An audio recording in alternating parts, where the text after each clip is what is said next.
Drift prep time. I got the wheel bearing for this thing. I've got two wheels with bald tires on them. And then if I come over here,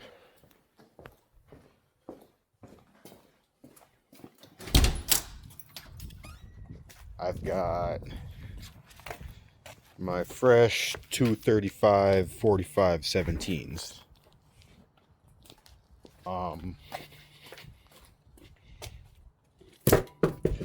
I was just planning on doing my wheels, my rear struts, and then doing some bike stuff. But when I got here, there's a stack of tires there. There's a flat tire here. And there's a car up there that needs those tires put on it. So I'll probably do that. I don't think I'm going to get to the wheel bearing. Oh, I just hit my elbow. My wheel bearing on the Scion. I'm not really too worried about that. I would rather get the drift car ready just so that the drift car is ready to drift. Like I said, I want to do the rear struts because I've only done the front so far. I don't think I'm going to change out the springs at the moment. I think I'm just going to do the struts. I'm going to pull the old struts out, measure the length, put the new struts in at the length that the old ones were at. And then I want to test the car to make sure that, well, not to make sure, but to see what is going on in the rear end. If there's still a clunking or something going on, then I know that I need to drop the subframe and install this. This is going to be the most in-depth thing that could possibly need to be done before the drift event. So I'm crossing my fingers that I don't need to do that. But honestly, worst case scenario, I could really just drive this car. Obviously it is Louis and not mine, but it is prepped to drift. The only thing that it needs is a clutch fan, which I could just pull off of my car since I run a clutch fan. So if my rear end is really all that messed up, it's really not that big of a deal, because if Louis wants to go drifting, he has a car that I can borrow. But I'm going to do my best to get my car ready because, let's face it, turbo 2.5 5-speed versus a 2.5 M52 with Getrag behind it and a welded 391. This one's going to be a little bit more fun to drive.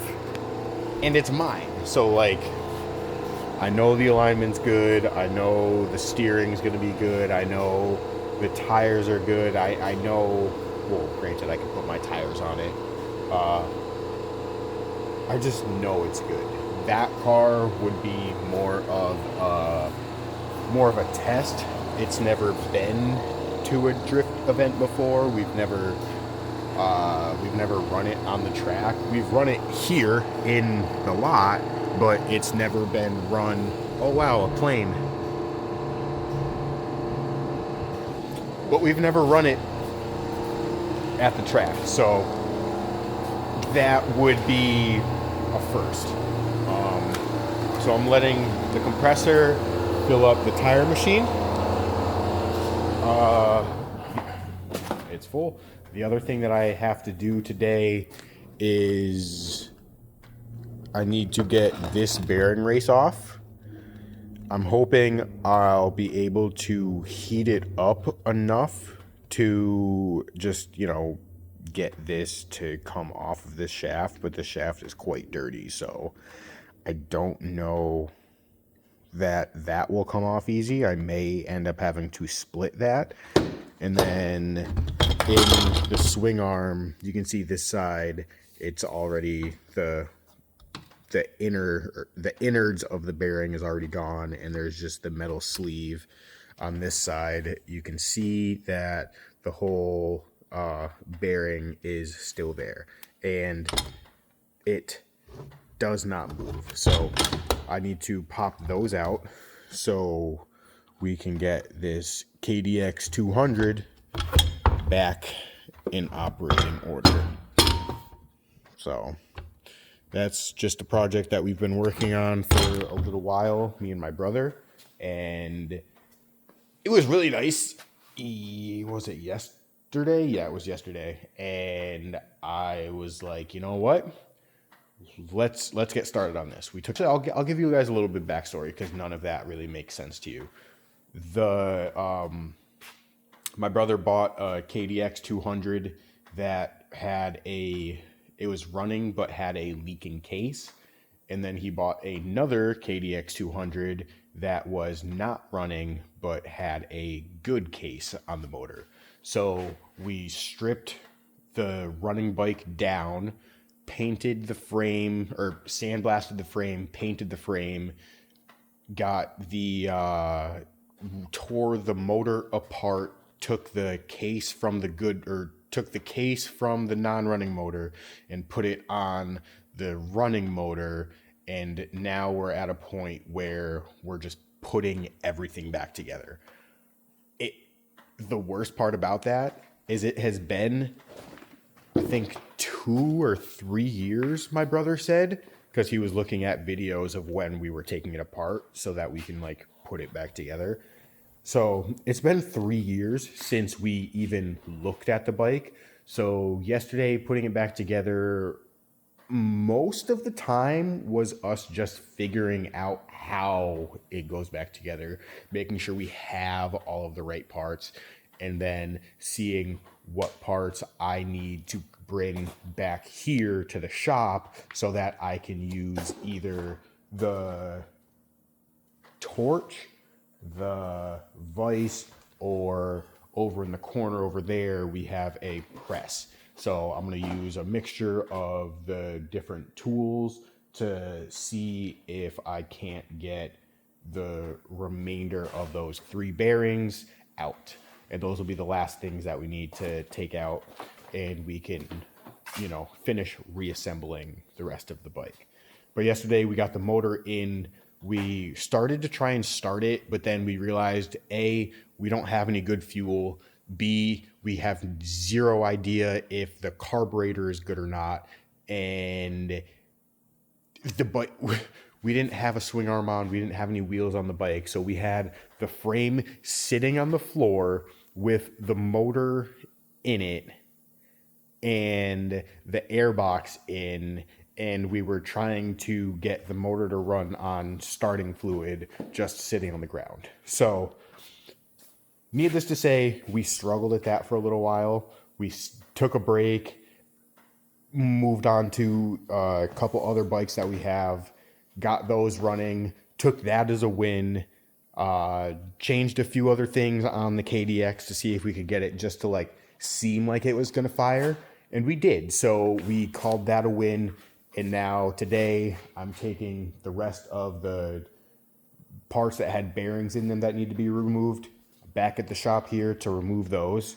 I'm going to grab some good gas on the way home, and then we are going to basically finish reassembling the bike more before we continue with troubleshooting why we can't get it to start, because it's kind of a pain to get a bike to start that's sitting on the ground where you need one person to hold it steady and another person to try and kick it. So that is where we're at with that bike.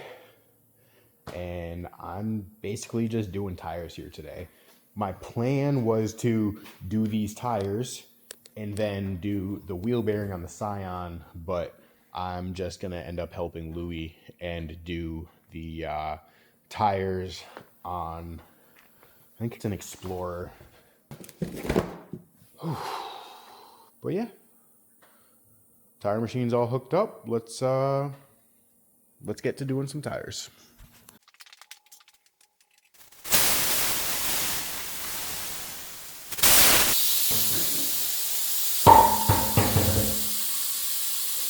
Drift spares, it's okay. Oh.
It basically just needs a an oil change, and I want to flush out and swap the transmission fluid as well. And then Louis is going to drift his BRZ. So I spent some of today cleaning out the BRZ, so that'll be ready, and then my car will be ready, and we'll go drifting this weekend. I'm really looking forward to it. I can't wait to see how the car feels with the new BC Racing coilovers. I'm excited to feel the car having good suspension again. It has been probably two years of drifting on those coilovers where they've been kind of iffy. But I'm definitely excited to get out on track with the car again this season. So, compressor kicked on, but it didn't sound right while I was outside. This plastic piece, it couples them together. This is the electric motor that turns the compressor motor, which fills this with air. And the electric motor is working, but as you can see by all the dust, this plastic coupler, or I don't know. I'm gonna have to take it apart to see what it is and if we can get a new one for it.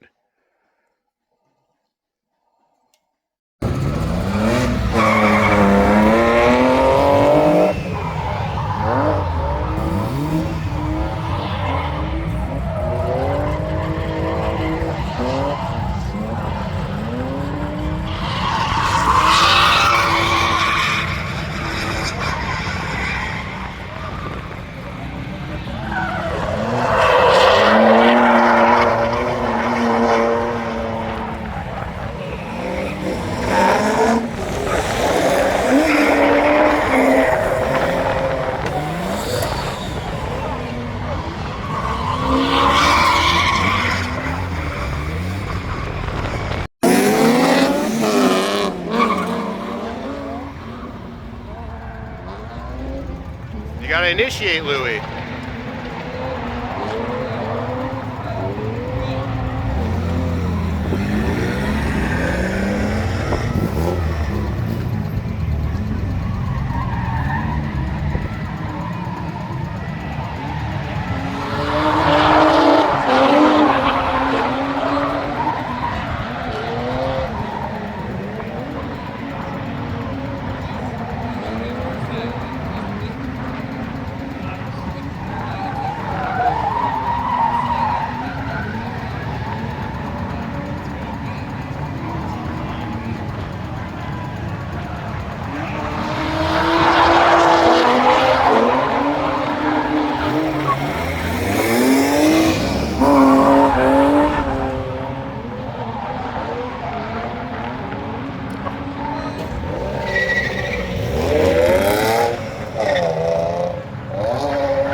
ready for and driving at my first drift event of this season. It went pretty well. My alternator did die on me at I believe it was that last run where Louis spun in front of me. When I was coming off the track, I noticed that my battery light came on. And just to give a little insight into future videos, this is going to become a recurring theme, is me and alternator problems. My alternator started to not charge my battery. It never dropped below 12 volts, but the light came on, obviously, because the alternator was not putting out more voltage than the battery had. So what I ended up doing was, if you remember earlier in the video, the white S50 swapped TI, well, that is my buddy Adam's car. Me and Adam are from the same town. We went to school together. I got him into drifting, and he tows that car to the track. So, because he tows the car to the track and I drive my car to the track, I essentially have a dedicated parts car to make my car drivable again, so to speak.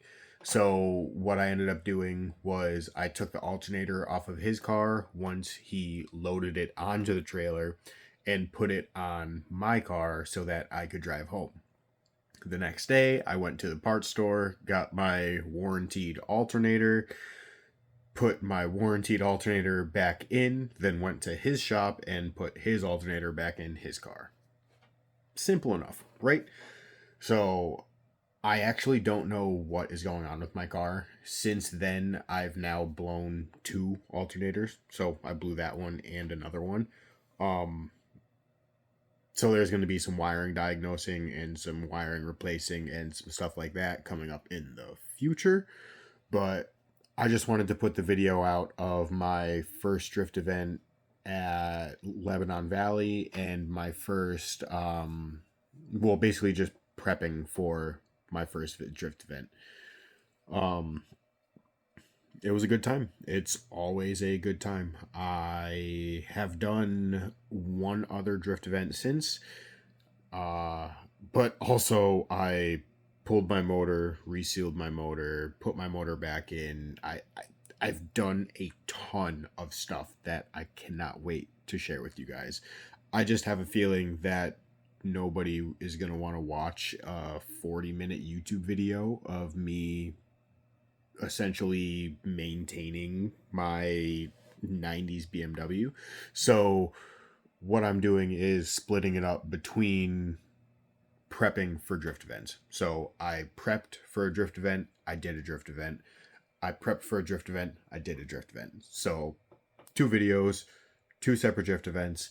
I actually didn't film almost anything at the second drift event, so I don't really have any footage, so to speak, but I should have some still pictures, and I should have I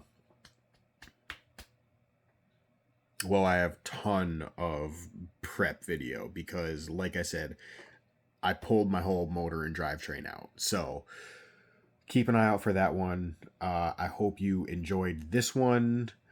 Leave me a comment on how terrible my driving was, and I hope you're all having a great week and happy Memorial Day. Peace.